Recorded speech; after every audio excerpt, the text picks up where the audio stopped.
నేను చాలాసార్లు చెప్పిన after bifurcation Andhra Pradesh state position బాగా బ్యాడ్. ఇమీడియట్గా బొల్నాడు సీఎం అయినాడు, 100 కోట్ల బడ్జెట్ అన్నాడు, స్పెషల్ ప్యాకేజ్ తీసుకున్నా. వాడు ఏదైనా రూపాయి కోసం వాడు సంపాదించుకోవడానికి వాళ్ళు సంపాదించుకోవడానికి ఇంకేం ఉండదు.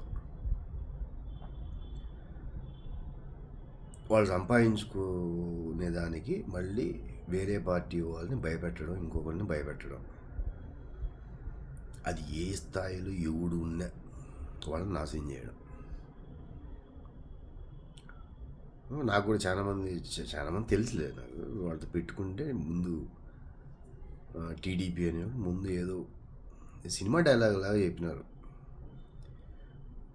ముందు రిక్వెస్ట్ చేసుకుంటారు, if don't listen to them, if don't believe in them, కానీ ఇష్టం నిన్ను మామూలుగా చంపేస్తారు, లేదంటే మా పేరెంట్ కూడా చంపేస్తారు అని చెప్పినారు.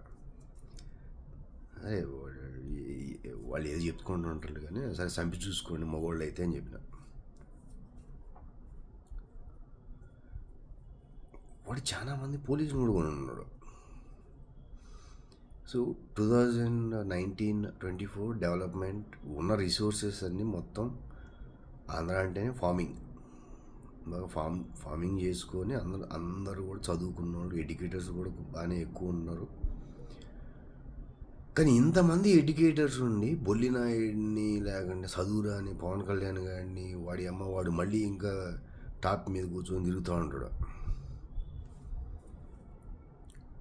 పౌడర్ వేసుకొని ఏదో సంథింగ్ వాడు ఇష్టం వచ్చిన సనాతనం చేయదు. వీడు ఉన్నాడా పోయినాడా బొల్లినాయుడు? మొత్తం ఫ్యామిలీ పోతారు అనుకుంటా ఒకేసారి.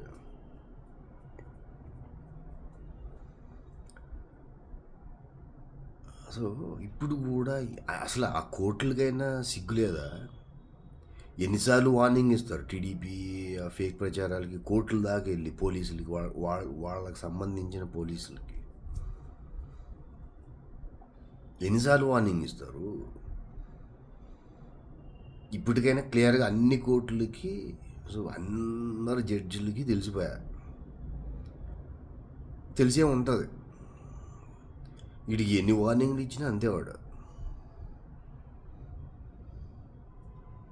వాడికి ఎన్ని వార్నింగ్లు ఇచ్చినా వాడు చేసే క్రైమ్ వాడు చేస్తూనే ఉంటాడు, సచ్చేదాకా పనిష్ అయ్యేదాకా అంతే.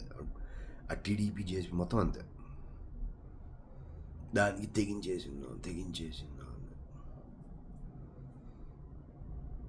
కోర్టు ప్రాపర్గా క్విక్గా, ఇట్స్ నాట్ ప్రాపర్గా క్విక్గా పనిచేస్తే వాడి కేసులు ముందు హీరింగ్ తీసుకొని స్కామ్లు అసలు రాజ్యాంగం ఎక్కడో నేషనల్ ఛానల్లో ఎక్కడో చూసిన.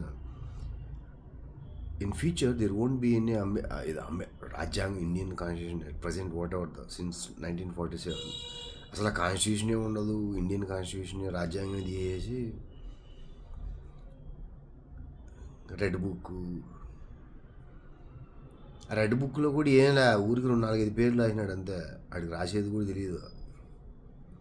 అవి కంప్లైంట్ ఇచ్చినారు ఎవరైతే టీడీపీ పార్టీ ఉన్నప్పుడు, వైఎస్ఆర్సీ పార్టీ ఉన్నప్పుడు ఎవరికైతే అన్యాయం చేస్తే వాళ్ళని పనిష్ చేసినారో ఆ పేర్లు రాసుకోండి అని. అది కూడా పక్కా ఎలక్షన్స్ అప్పుడు డౌట్ వచ్చింది. వీడు జనసేన 2 కాన్స్టిట్యూషన్లో పోటీ చేస్తే 2 ఓడిపోయినాడు. ఈసారి ఒక్కటే సీటు, ఒక పిఠాపురమే దానికి అని చేసి ఒకటే ఇచ్చినారు. 21-22 సీట్లు అని వాడికి ఇచ్చిన ప్యాకేజ్ అది. అందుకే వాడు it's all planned. The elections అనేది హౌ గోయింగ్ టు బి అనేది ఈవీఎంని ఎలక్షన్ కమిషన్ని, పోలీసులని మొత్తం ప్లాన్డ్. ఇది ఏందమ్మా, ఇప్పుడు 2 కాన్స్టిట్యూషన్ ట్రై చేయాలి కదా, ఇది ఒకటే కాన్స్టిట్యూషన్ లేదంటే ఇన్ని సీట్లు తగ్గిన ప్యాకేజ్ ఏమైనా వాడి ప్యాకేజ్. కానీ ఒక్క సీటే అయినప్పుడు నెక్స్ట్ స్టార్టెడ్ నా పోస్ట్. ఇప్పుడు వైఎస్ఆర్సీపీ కార్యకర్తలకు ఎక్కడ ఈవీఎం దగ్గర కొంచెం జాగ్రత్తగా ఉండండి. ఇప్పుడు